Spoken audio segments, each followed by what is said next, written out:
Hello, my good people. Good morning, good afternoon, good evening, good night. Once again, it's yours truly back with another episode, Training with Pride, PRYD, and Muscle Central Television with my good friend Michael Diamond. What I'm going to be talking about today is my message to Sergio Oliva Jr. Junior, your father is an icon. He is immortal in the sport of bodybuilding. The first black man ever to win an Olympia and the first ever to win 3 consecutive titles. He even made a comeback in 84 and 85 and presented you on the stage as the next myth. Now, I know that's a lot to live up to. I mean, people like me who was teens in the 80s have followed you, Hunter Labrada, trying to find out, are they going to compete? Are they going to follow their father's footsteps? Then we see videos, with you and Hunter training and blah, blah, blah. So we wondering what's going on. Then you compete and make a thunderous noise throughout bodybuilding. You finally won your pro show, got your pro card, and then went on to win the New York Pro. And like me, I trust we were all in the bodybuilding community excited for you, happy for you, and wanted to see what your future held. Now, here's where I have a problem. I've seen you on other forums crying, complaining, bitching about classic physique. You were asked, what do you think about it and the athletes there? And you gave something to the effect, not quoting you per se, not verbatim, but something to the effect of, they're cop-outs, they're weak, they're not strong enough, they don't have what it takes to compete with the big boys, so it's a cop-out. They're just, some of them who can't compete with the big boys, they're going back down to a lesser division. And you talk every piece of crap about classic physique. Here's my take on that. Sergio Jr. I think that you had to live up to a legacy so high, and you have thus far, that now you're scared it's going to come crumbling down and get taken away because classic physique is getting so much buzz. They are great athletes. I know quite a few of them. A couple of them are pros. Many are amateurs that said they are glad the class came around because they did not want to blow their body up to that extent. They did not. And I remember on another forum, Jose Raymond was trashing, classic physique as well, saying, hey, everybody bodybuilder wants to be huge. They want to be big beyond compare, blah, blah, blah. Okay, yeah. My story personally, I watched the comic books. I wanted to be huge. Then I came across Muscle and Fitness and old muscle builder magazines, Arnold and Frank Zane and Franco Columbu on it. And everybody in the 80s knew Arnold because he's all over the movies. Everybody knew Lou because he was the Incredible Hulk. But what first mesmerized me as I was looking through those magazines and all those beastly bodies was 1983 Mr. Olympia, the Lion of Lebanon, Samir Bannout. I looked at his physique and I looked at his lines because in the 84 Muscle and Fitness, he had just won, so he was all over the covers, all over their magazines. And my jaws dropped. Then I saw pictures of Albert Beckles. Then I saw pictures of Muhammad Makaway. I didn't know who Lee Haney was. He was featured in the magazines, but I didn't know who he was because, I was a kid and I'm seeing all these other guys.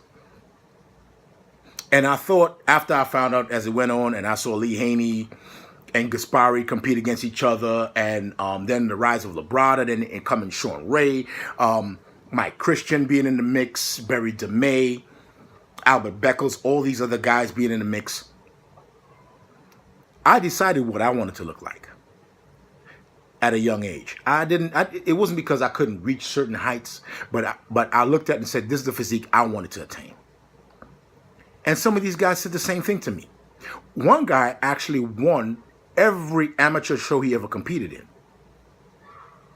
except for one, when his coach tried to blow his physique up to something he didn't want it to be. And he placed second. And I saw him in the gym and I spoke to him. Excuse me, it's a little hot in here. Yes, it's summertime all over America and my place is hot. We didn't hook up the AC yet. But anyway, and I had a conversation with him in the gym and he was like, you know, he stopped competing for a while. He took like a year off because he didn't like where his physique was being pushed. He just wanted to chill out, do his own thing for a while, then get the competitive juices back and go back in. I told him that Classic Physique was coming. He hadn't heard about it yet. So he did his investigation and he won the first show he did in Classic Physique.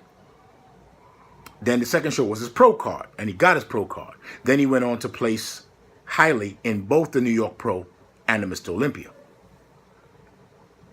And he told me personally he never wanted to be huge. Some guys do want to be as huge as fuck. Pardon my French.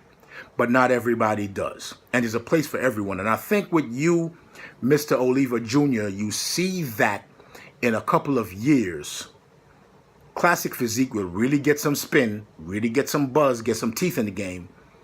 And in the pro shows that, let's say they're giving the pro $250,000, they might have to take some of that sponsorship money away and put it into Classic Physique to pay these guys more. And maybe that's what you fear. Maybe you fear that Classic Physique, let's say the New York Pro, in a couple of years, can actually have a New York Pro Classic Physique stand alone by itself. Toronto Pro Classic Physique stand by itself. Or any other pro should have a Classic Physique that can stand by itself. And it can in a couple of years. Because with all the talent coming up right now and all of the guys leaving the 212 and leaving the open ranks, it is a wash with talent. And the greatest thing about it is that it's unpredictable, so you don't know whose physique is going to be the next benchmark. Right now it's Breon Ansley. Chris Bumstead could win next year, this coming Olympia. Following year, it could be George Peterson. The following year could be somebody else because they have not yet defined exactly what they want. In the open class, they have. That's why Phil Heath has won 7 in a row. That's why Ronnie Coleman won 8 in a row. That's why Dorian Yates won 6 in a row. And that's why Lee Haney won 8 in a row. They define it every so often and redefine it. There's a new class. So it's going to be hot. Everybody's going to be buzzing to see who's going to be the next in every pro show. So, to Sergio Oliva Jr., I applaud you on your accomplishments. Stay in your lane. Fight your fight. Let these guys get their bread. Nobody trying to take bread out of your mouth. Well, unless the physique class does come up to the same standard as the open class. Then you have a legitimate gripe. But until then, just do you. Compete. Fight against these guys. Fight against the young bloods coming up like Nathan D'Asher. Push the old bloods out if you can. Like Phil Heath and all these other guys. Sean Roden, William Bonac, Rolly Wankler, Cedric McMillan, Dexter Jackson. If you can push all those guys out and stake your claim, do it. And I will applaud you for it and I will support you every bit of the way. But blow your nose, take your hanky, wipe your nose, dry out your eyes, put your big boy pants on and stop complaining about the Classic Physique. That has nothing to do with you. You're in the open class. Leave these boys alone. Let them do what they got to do and make their mark.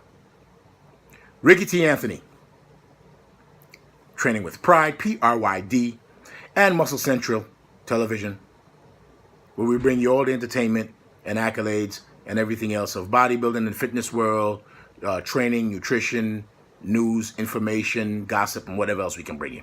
And our own damn opinions. Love you guys. Keep tuning in. Like, subscribe, share, etc., etc., etc. Signing out.